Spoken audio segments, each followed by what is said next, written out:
Arvoisa puheenjohtaja, hyvät valtuutetut ja muut kuulijat. Länsi-Uusimaa on saanut paistatella myönteisessä julkisuudessa taloutensa vuoksi. Monessa olemmekin todella onnistuneet, jopa yllättävän hyvin, niin kuin tässä erityisesti alustuksessa ajankohtaiskatsauksessa kuulimme. On kuitenkin tarpeen arvioida tilannetta tärkeimpien eli alueen asukkaiden näkökulmasta. Tavoitteitamme ovat yhdenvertaiset palvelut, palveluiden rohkea uudistaminen, asukkaiden hyvinvoinnin ja turvallisuuden vahvistaminen sekä toiminnan kustannusvaikuttavuus. Miten näissä on onnistuttu? Mikä on hinta sille, että talous on saatu tasapainoon? Ovatko asukkaat saaneet tarpeidensa mukaiset palvelut? Onko tuki saatu ajoissa? Ovatko palvelut oikeasti parantuneet? Entä onko väestön hyvinvoinnin, terveyden ja turvallisuuden vahvistamisessa onnistuttu? No ehkä voi vastata, että osin on, mutta parannettavaakin on. Miten alueella määritellään yhdenvertaiset palvelut? Huomioidaanko alueen laajuus ja asukkaiden näkökulmaa riittävästi? Tarjotaanko samaa kaikille keskitetysti vai huomioiden kylien, alueiden ja ihmisten erilaisia tarpeita ja olosuhteita? Talouspuhe hallitsee keskustelua. Kuitenkin hyvinvointialueen päätehtävä on terveyden, turvallisuuden ja hyvinvoinnin edistäminen. Jokaisella tehdyllä päätöksellä on seurauksensa. Aivan erityisesti näin on sopeutustoimilla. Arvioidaanko päätösten vaikutuksia väestöryhmiin riittävästi? Esimerkiksi lapsivaikutusten arviointi, tehdäänkö sitä? Entäpä arvioidaanko vaihtoehtoiskustannuksia?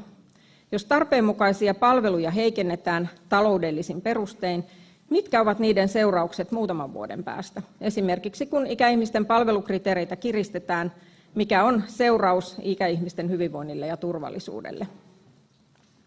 Kun palveluverkko harvenee ja perustason palveluja keskitetään suuriin keskuksiin, saavutettavuus heikkenee ja kynnys hakeutua oikea-asteiseen hoitoon nousee osalla asukkaista. Pitkässä juoksussa se tietää lisäkustannuksia. Erikoissairaanhoidon, lastensuojelun tai muiden kalliiden hoitojen ja palveluiden kysyntä lisääntyy. Tilanteet ehtivät pahentua ja kustannukset kasvaa.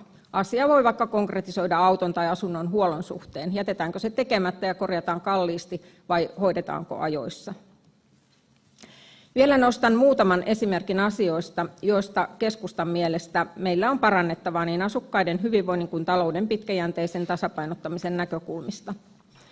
Ikääntyvien toimintakykyä kannattaa todellakin systemaattisesti tukea, muun muassa asumisympäristön esteettömyyden ja vajaaravitsemuksen ehkäisemisen avulla.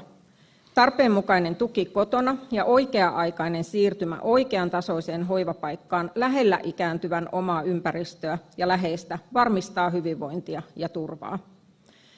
Entäpä lapsiperheet? Lapsiperheiden jaksamisen ja vanhemmuuden tuki sekä matala kynnys ja helppo pääsy tutulle terveydenhoitajalle neuvolaan maksaa taatusti vähemmän, mitä päinvastoin toimien.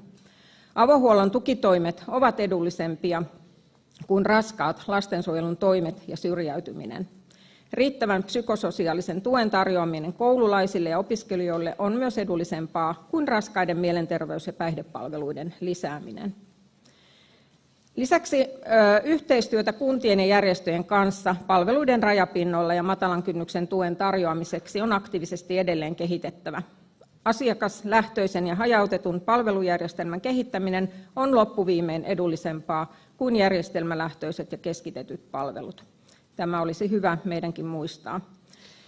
Myös HUS-ohjausta on edelleen kehitettävä kokonaisuuden kannalta järjettömien ja jopa vahingollisten seurausten välttämiseksi. Tästä yhtenä esimerkkinä on synnytysten lakkauttaminen Lohjan sairaalassa. Seuraukset eivät ole kovin mairittelevia. Lopuksi edellytämme, että aluevaltuutettujen tiedonsaantia parannetaan, palveluja kuvaavia mittaristoja ja tahtiraportointia kehitetään sekä aluehallituksen suhteettoman suurta roolia tarkastellaan aluevaltuuston päätösvaltaa kasvattaen. Aluevaltuusto on alueen ylin päätöksentekijä, vastuutaho ja kasvot alueen asukkaisiin. Siksi myös vallanjaon pitää olla nykyistä tasapainoisempi. Lopuksi tässä siis oli näitä keskustan nostoja ja lopuksi haluan kiittää virkakuntaa ja ja ryhmiä sekä tarkastuslautakuntaa tähänastisesta yhteistyöstä ja hyvästä arviointikertomuksesta. Kiitos.